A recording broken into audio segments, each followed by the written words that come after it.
O tema de hoje do programa Ecologia em Ação trata do futuro da minha cidade. O Brasil todo, pelo menos os principais municípios brasileiros, estão discutindo o seu futuro. A sociedade civil organizada está se reunindo, está discutindo, debatendo o que será a cidade de cada um daqui 10, 20, 30 ou 40 anos. Será que a gente tem que se preparar para esse futuro?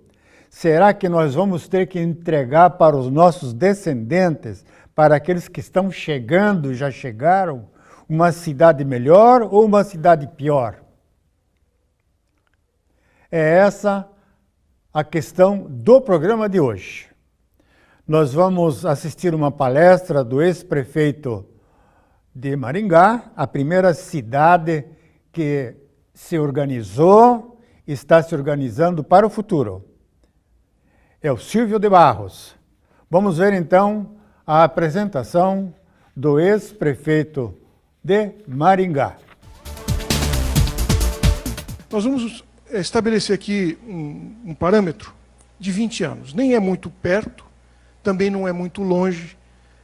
Um número que dá para a gente administrar, considerando que estamos efetivamente tratando de futuro. 2038. Para onde é que nós estamos indo? Quem sabe aqui deste grupo de lideranças, vocês que estão aqui foram convidados porque são lideranças da cidade. Quem sabe o que será de Santos em 2038? Como vai ser essa cidade? Vai ter mais gente ou menos gente morando aqui? Isso é uma pergunta bem básica, né? A cidade vai estar melhor ou vai estar pior? Porque tem cidades que evoluem, melhoram muito, e tem cidades que, infelizmente, são cíclicas. Elas melhoram, depois pioram, depois melhoram, depois pioram, né? Então, como é que vai ser Santos em 2038?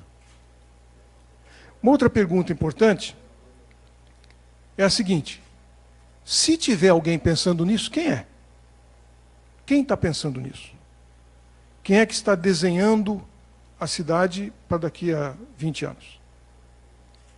E se tem alguém pensando nisso, tem alguém fazendo esse trabalho, suas ideias já foram ouvidas? Perguntaram para você o que você acha? Infelizmente, gente, nós fazemos isso no Brasil todo, esse programa que a CEBIC está desenvolvendo, proporcionando às cidades pararem para pensar nisso. E sabe o que a gente descobriu? É raríssimo, raríssimo, você encontrar pessoas em qualquer lugar que dedicaram tempo para pensar como é que eu gostaria que a minha cidade fosse daqui a 20 anos. Quase não se acha ninguém que tomou tempo, porque, claro, você começar a pensar nisso, vai tomar algum tempo, vai começar a desenvolver um trabalho. Como é que vai ser a minha cidade daqui a 20 anos? E aí, gente, tem um detalhe super importante. Quem não sabe para onde está indo, não vai chegar. Só isso. Né, vereador? Se a gente não sabe para onde está indo, seguramente, com certeza, você não vai chegar. Então, para onde é que essa cidade está indo? Aliás, a gente pergunta isso, para onde que o Brasil está indo nos próximos 20 anos? Para onde é que o meu estado, lá, o Paraná, está indo daqui para 20 anos? Quem é que está tratando desse assunto? A experiência nos leva também a considerar que, nos próximos 20 anos, além daquilo que eu penso, daquilo que eu gostaria, tem um monte de coisas que vão acontecer que estão alheios à minha interferência, mas elas vão acontecer. E elas vão acontecer e elas vão mudar parâmetros, vão mudar paradigmas aos quais nós devemos nos adaptar. Então, mega tendências globais precisam ser levadas em consideração dentro de um planejamento de 20 anos. Porque essas coisas vão acontecer e eu preciso estar preparado para isso. Então, o meu pensar, o meu planejamento, ele precisa estar convergente ou, pelo menos, levar em consideração determinadas coisas que vão acontecer. Vocês lembram disso? Alguém aqui lembra disso? Não? Essas capas da revista The Economist? A primeira capa é de 2009. Em 2008, os Estados Unidos quebrou com aquela crise econômica terrível, financeira. A Europa foi na sequência, depois veio a Ásia. O mundo inteiro estava absolutamente abalado do ponto de vista econômico, mas o Brasil estava crescendo 7,5% ao ano. Como é que pode isso? Chamou a atenção do planeta. O mundo quebrado e o Brasil decolando. Só que as coisas vão acontecendo, o mundo vai se recuperando, os Estados Unidos voltam à atividade econômica, volta a gerar emprego. 2013, o mundo está se recuperando e aí o Brasil afunda. Então, isso virou uma discussão global, a Economist fez fez 4 capas nessa linha, né? Mas uma das coisas importantes nesse processo é o seguinte, e aí é que eu queria questionar vocês, fazer uma provocação aqui. O que essas 2 capas de revista têm que ver com decisão política? O que vocês acham? Alguma relação? Toda a relação. Então, o que significa isso? Isso significa o seguinte, que eu como empresário, como empreendedor, como cidadão, estou sujeito, eu estou vulnerável às decisões tomadas no ambiente político. Eu sou refém disso. E não adianta eu, dentro da minha empresa, organizar tudo, o meu fluxo de caixa, minha relação de clientes, meu marketing, está tudo certo. Mas aí o cenário vem abaixo e eu vou junto. Então, a gente ficar preocupado só com o negócio da gente, com a empresa da gente, com a cidade da gente, mas não nos envolver com decisões políticas, pode não ser a mais saudável das atitudes. Porque decisões políticas vão influenciar, sim, a minha vida e o meu negócio. Decisões políticas tomadas lá em Brasília podem acabar com o meu emprego e podem acabar com a empresa que me empregava e mais um monte de gente vai para o beleléu, tudo junto, por conta de uma coisa que eu não tenho nada a ver com isso. A decisão foi tomada lá em Brasília. Sim, é exatamente isso mesmo. Moral da história. A responsabilidade que nós temos com o ambiente político é muito maior do que a gente pensa que é. E nós não devemos nos alienar desse processo. Infelizmente, por conta de toda a corrupção, de lava-jato, dessas coisas todas, a sociedade brasileira começou a achar que todo político não presta. Que ninguém escapa. Todo político é bandido, todo político é corrupto. Lamentavelmente, algumas atitudes do Ministério Público, dos órgãos de controle, induzem a isso, porque tudo é suspeito. Não interessa se está certo ou está errado, tudo é suspeito. Então, a gente acaba sendo levado a entender que eu não devo me meter com esse ambiente. Esse negócio de político, isso aí não é coisa boa, não. Se eu sou empresário, sou um cara sério, decente, eu não vou me meter com esse trem, não. E aí temos um problema. Porque a pior coisa que uma pessoa de bem pode fazer é deixar que o mal impere. É não fazer nada. É isso. Dentro desse processo, nós precisamos entender uma outra coisa muito importante. Eu gosto muito de um pensamento de Thomas Sowell, que é um economista, cientista político americano, e eu particularmente me identifiquei com uma frase dele que eu queria compartilhar com vocês aqui agora. O fato de que muitos políticos de sucesso sejam mentirosos não é exclusivamente um reflexo da classe política, é também um reflexo do eleitorado. Quando as pessoas querem o impossível, somente um mentiroso pode satisfazê-las. Sabe de uma coisa? Na campanha de prefeito, na campanha de governador, a gente praticamente vincula o voto com uma promessa que o cara vai fazer, que ele depois não vai conseguir cumprir. Mas, como é importante para a gente acaba amarrando essas coisas e quer ver refletido lá no plano de governo, quer ver ele falar na televisão, quer ver ele prometer na campanha, quer ver ele escrever e depois colocar e distribuir no material, falar, eu vou guardar isso aqui. A gente pede coisas que não podem ser executadas. Coisas que não vão dar certo. E tem várias que nós estamos lidando com elas todos os dias. Por exemplo, neste país aqui onde nós vivemos, segurança pública está na esfera de responsabilidade do Estado, não do município.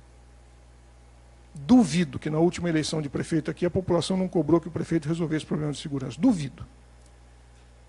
E aí o candidato tem que se virar em 10, ele tem que arrumar, ser super criativo para trazer para si, para o caixa do município, para o orçamento do município, uma responsabilidade que não é do município. Então, e depois o povo quer que cumpra. E aí é um dominó, uma coisa prejudicando outra. Mas essas coisas existem. E tem um monte de gente que agora, na eleição, votou, não por um candidato ou por outro, mas votou contra a reforma previdenciária, contra o aumento da idade para aposentadoria, achando que a sua opinião e o seu interesse pessoal resolve o caso do país. Não resolve, gente. Não resolve. Não é uma questão de ideologia. Nós não podemos achar que esse país vai ser sustentável, vai virar alguma coisa que presta, apesar da nossa riqueza natural, apesar da nossa geografia, da nossa população, se a gente continuar gastando com furo, buraco, não é com previdência, desculpe, não é previdência, é com o buraco da previdência, o rombo entre aquilo que se arrecada e o que se paga, maior do que educação, saúde, segurança e infraestrutura somados. Você soma tudo e não dá o tamanho do buraco. E a gente não quer mexer na Previdência? E nós vamos achar que o país vai virar alguma coisa que presta nesse mundo? Ah, para de brincadeira, gente, que é isso? E aí a pessoa vai lá e vota porque o cara disse que não vai mexer. Então, isto aqui é muito sério. Isso é uma coisa muito séria. Isso traz para a gente uma enorme responsabilidade enquanto eleitores. E nós temos que entender que as decisões tomadas pelos políticos vão influenciar a nossa vida de um jeito ou de outro. Encerro assim esse primeiro bloco.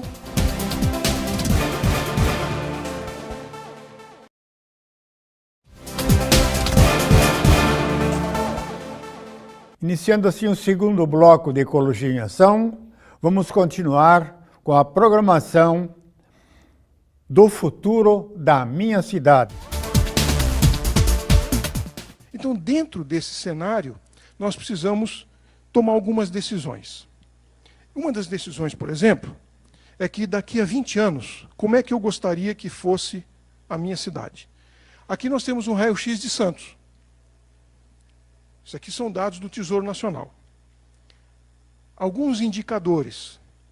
Nós temos aí uma geração de receita própria de R$ 1,67 para cada R$ 1 de transferências intergovernamentais. Esse número é completamente fora da caixinha no Brasil. Tem nada a ver com a média nacional. Santos está assim, muito fora da realidade, porque gera mais receita própria do que transferência. Isso não é comum nesse país. De duas, uma. Ou vocês estão recebendo menos do que vocês deveriam, que é uma possibilidade. É uma possibilidade. Vocês estão recebendo menos do que a cidade, teoricamente, teria direito.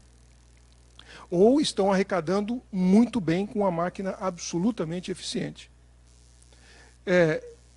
Tem uma receita tributária de R$ 2.435 por habitante, vinculação de receita corrente de 52%, capacidade de poupar de 6,16, que é excepcional, muito boa, um resultado fiscal positivo de 2,66, despesa com serviços per capita R$ 4.721 e recurso para investimento R$ 271.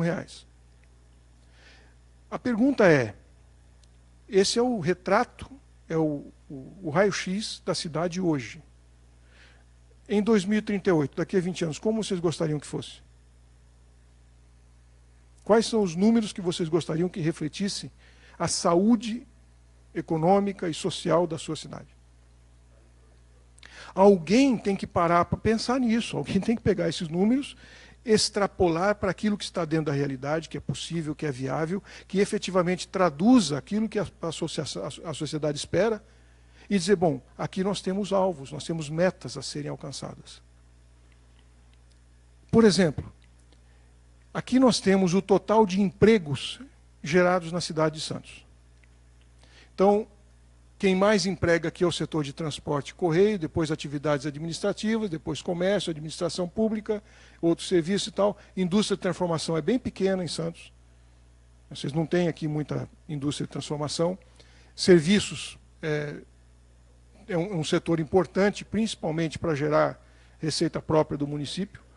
Mas isso é o retrato da situação de empregos, número de empregos na cidade. Este outro quadro mostra a massa salarial que se paga em Santos. Todos os salários da cidade, somados, são distribuídos dessa forma. O setor de transporte e correio é o maior pagador aqui. Depois vem comércio, depois vem administração pública, atividades administrativas. Vocês perceberam alguma mudança aqui nesse quadro? Deu para notar alguma coisa? Deu para notar, por exemplo, que você tem um percentual menor de empregos do que o que se paga de massa salarial? O que significa isso? Que esse setor não paga mal. Esse setor paga bem. Aqui nós temos uma situação também de número de empregos menor do que massa salarial. Então, esses números, aqui nós temos a quantidade de empresas de cada setor. Nós temos uma quantidade de empresas. Então, empresas vinculadas a cada atividade. Por que a gente precisa dar uma olhada, às vezes, nesses números e tentar entender o que vai acontecer? Ao longo dos próximos 20 anos, alguns negócios que hoje existem, são saudáveis, importantes, geram emprego, pagam bons salários, poderão não existir mais. O negócio pode não existir mais. Simplesmente desapareceu.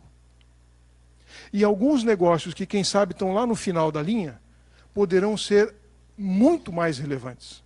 Poderão ser negócios que, ao longo do tempo, se tornarão os melhores empregadores, com melhores salários.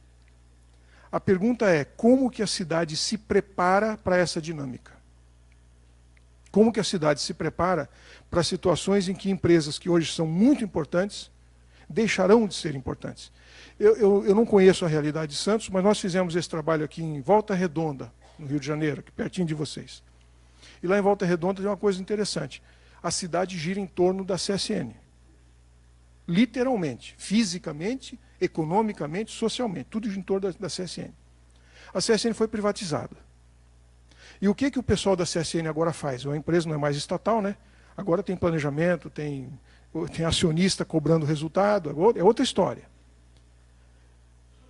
Todo mundo sabe que a indústria automobilística está preparada para diminuir o número de carros. Todo mundo sabe disso. Além disso, cada ano que passa, o carro tem menos aço e mais plástico. O que a CSN fabrica? Que a CSN fabrica? Aço plano. Existe toda uma tendência global de reduzir o consumo de recursos naturais não renováveis. Substituir por outra coisa. Daqui a pouco a fibra de carbono, que já entrou nos carros de Fórmula 1 em substituição do aço, vai estar no carro que a gente anda na rua aí. O que acontece com a CSN? A CSN já no seu planejamento estratégico para o futuro, já entendeu que o negócio dela vai mudar. Mas a pergunta é, o planejamento estratégico da cidade de Volta Redonda entendeu o que vai acontecer com eles? Alguém está pensando nisso? Que dentro dos próximos 20 anos, a cidade que gira em torno de um negócio hoje não vai poder mais ter esse negócio para girar? E o que é que a cidade está fazendo para se preparar para essa realidade? Ou vai ser atropelado por um caminhão que estava vindo, já sabiam que estava vindo e ninguém saiu da frente? Essa é a lógica. Então, dentro desta lógica, cidades que têm um alto grau de dependência de alguns negócios, e eu diria que Santos aí não está muito fora desse padrão, precisam ter muita segurança de que este negócio continuará sendo tão importante quanto é, ou até mais importante. E se por acaso não for, o que eu faço? Por onde que eu vou? Qual é o direcionamento que a gente vai tomar? Então, dentro dessa lógica, a gente precisa considerar uma coisa. Eu queria só perguntar uma coisa. Santos tem potencial ou é uma cidade muito focada, muito dependente de alguma coisa? Tem potencial para expandir as suas... Tem? É uma cidade que tem bastante potencial. Eu queria que vocês dessem uma olhadinha nesse videozinho de 20 segundos, para a gente entender uma coisa. Pode soltar. Olha o potencial, olha como é que é o negócio, o potencial do bicho.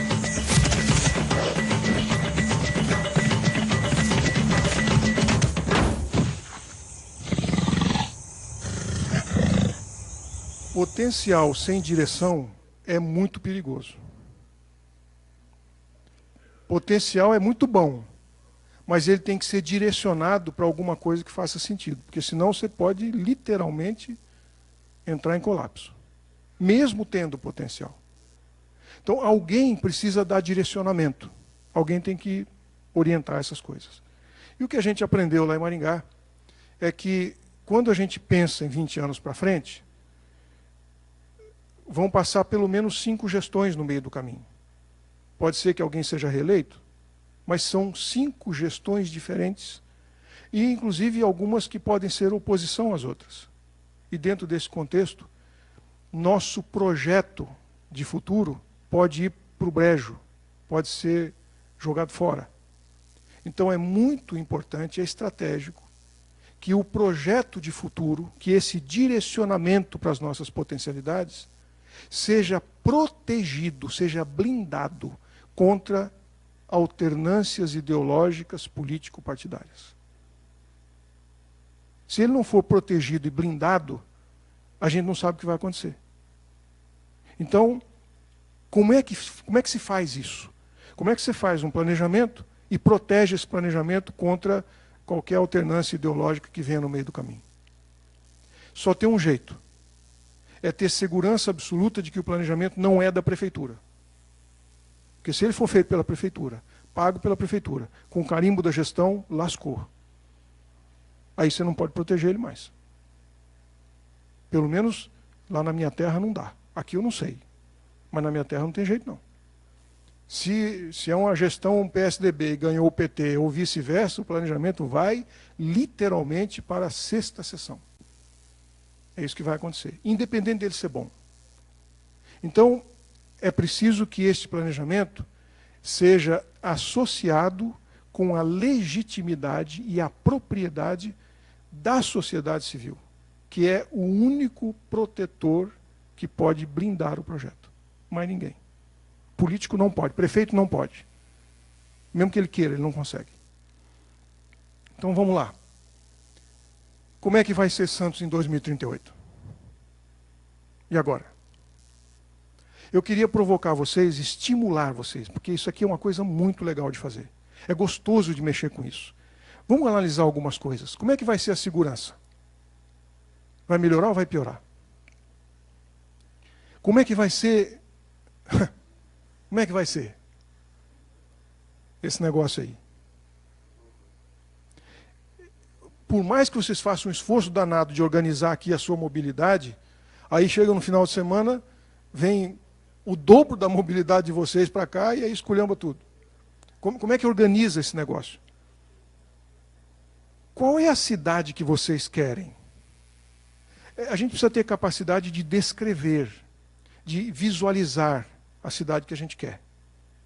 Como nós não vamos conseguir fazer nesse exercício aqui agora, não vai dar tempo, eu queria só fazer uma sugestão para vocês. Que tal se a gente considerasse assim? Nós queremos uma cidade agradável e segura para viver, alegre e saudável para criar os nossos filhos e cuidar dos nossos idosos. Uma cidade progressista, boa para trabalhar e fazer negócios. E para quem não tem o privilégio de viver aqui, uma cidade que vale a pena conhecer. Serviria mais ou menos como um orientador? Dá para começar, né? Dá para começar. Tá bom. Mas vocês precisam escrever isso para vocês mesmos, com as características da sua própria cidade. E depois transformar isso em metas, propostas, projetos que vão viabilizar a sua real implantação. Encerramos assim esse segundo bloco com o Silvio de Barros, uma palestra muito interessante sobre a minha cidade do futuro. E convidamos vocês para o programa seguinte, quando daremos continuidade a esta palestra. Até o próximo programa Ecologia em Ação.